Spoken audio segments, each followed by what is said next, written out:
Sir Venkatareddy అన్న గారు national జియోగ్రఫీలో డిస్కవరీలో man versus wild అని వచ్చింది సార్. మీరు ఐడియా ఉందో లేదు చూసుంటారు.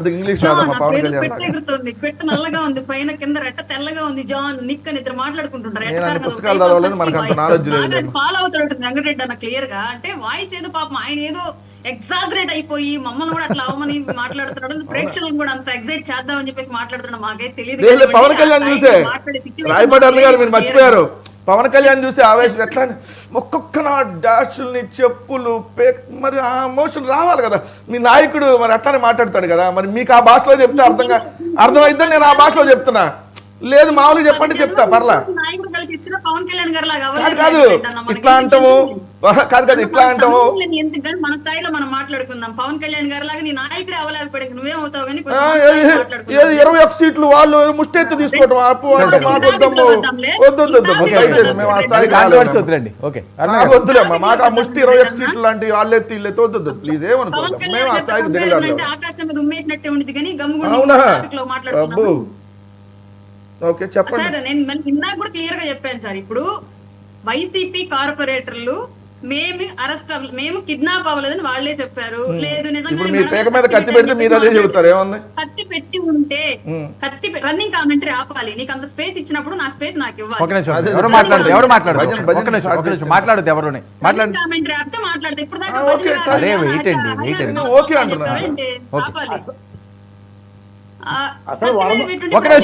బాలకోటి గారు మళ్ళీ మీరు స్టార్ట్ చేయకండి. మీరు స్టార్ట్ చేస్తే ఆయన స్టార్ట్ ఆవిడ మాట్లాడివ్వండి. ఎవరు మాట్లాడితే వాళ్ళకి ఎవరు పీసీఆర్ మాట్లాడండి. రాయపడి గారు సార్ మెడ మీద కత్తి పెట్టి వీడియో రిలీజ్ చేయించారు అని చెప్పినట్టు ఇదే వెంకటరెడ్డి గారు. ఎందుకని సార్ ఇప్పటి వరకు కూడా బొమ్మన కరుణాకర్ రెడ్డి గారి దగ్గరికి వెళ్ళి కాళ్ళు పట్టుకున్నటువంటి కార్పొరేటర్లు కౌన్సిలర్లు ఎందుకు పోలీస్ స్టేషన్ కి వెళ్ళి మమ్మల్ని కిడ్నాప్ చేశారు, మా మెడ మీద కత్తి పెట్టి వీడియో రిలీజ్ చేయించారని చెప్పేసి ఇప్పటి వరకు ఎందుకు కంప్లైంట్ ఇవ్వలేదు?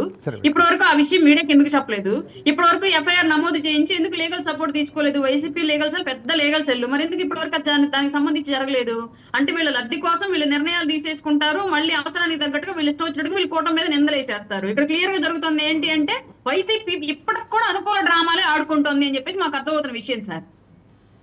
ఓకే ఏంటి నాగబాబు గారు ఏంటి ఒక్కసారిగా ఫైర్ అయ్యారు? పవన్ కళ్యాణ్ గారిని చూసాం కానీ ఆయన చాలా కూల్గా ఉండేవారు. మొన్న మొత్తం అందరికీ వైఎస్ కుటుంబం దగ్గర నుంచి అందరికీ అటాక్లు ఇస్తున్నారు. ఒకసారి బయట వినిపిస్తాను వినండి, ఆ బయట ప్లే చేయండి అమ్మా.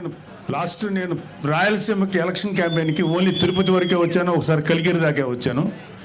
ఆ తర్వాత రావడానికి నాకు అవకాశం దొరక్క నేను పవన్ కళ్యాణ్ గారి పిఠాపురం నియోజకవర్గంలో పనిచేయాల్సి వచ్చింది. అయితే చాలామంది ఇక్కడ చెప్పారు ఏంటంటే పెద్దిరెడ్డికి మేము చాలా భయపడతారండి మనోళ్ళందరూ. చాలామంది కొంచెం మీరు జాగ్రత్త అని. పెద్దిరెడ్డికి కదయా వాళ్ళ నాయకుడు జగన్మోహన్ రెడ్డి కదయా వాళ్ళ నాన్న రాజశేఖర రెడ్డిగా భయపడలేదు, ఇతనంతా అని చెప్పి న్యాయంగా ధర్మంగా ముందుకెళ్లేటువంటి గొప్ప నాయకుడు పవన్ కళ్యాణ్ గారి నాయకత్వంలో పనిచేస్తున్న మాకు, అలాంటి నాయకుడు నాయకత్వంలో ప్రయాణించే మాకు పెద్దిరెడ్డి గారు కదా ఏ సుబ్బారెడ్డి పిచ్చిరెడ్డి కూడా మాకేమో లెక్కలేదు, డోంట్ కేర్. సో ముందు పెద్దిరెడ్డి అక్రమాల గురించి ఇక్కడంతా స్టేజ్ మీద ఉన్న చాలా మంది ఉన్నారు మా జన సైనికులు, వీర మహిళలందరూ. అలాగే ఇక్కడున్న అరుణ గారు ఏంటి డోంట్ కేర్ అంటున్నారు ఏ రెడ్డి గారేనా అని? సార్ అక్కడ ఏం జరుగుతుందంటే క్లియర్ గా గత ప్రభుత్వంలో కొన్ని పథకాలు కొన్ని లోన్స్ అనేవి శాంక్షన్ చేయించుకున్నారు సార్. ప్రభుత్వ ఖజానా నుంచి సామాన్యుల పేర్ల మీద శాంక్షన్ చేయించుకొని ఆ వ్యవస్థనంతా అట్లీస్ట్ బర్రెల పాడి కూడా వాళ్ళ ఇష్టారీతిగా వాళ్ళు అమ్ముకోవడానికి వీలు లేకుండా పెద్దిరెడ్డి గారికి సంబంధించినటువంటి డైరీలకి 20 రూపాయలకి 25 రూపాయలకి మాత్రమే పోయాలి రైతులు. వాళ్ళు స్వచ్ఛందంగా వాళ్ళు అమ్ముకోవడానికి వీల్లేదు. అట్లాగే ప్రభుత్వ సబ్సిడీతో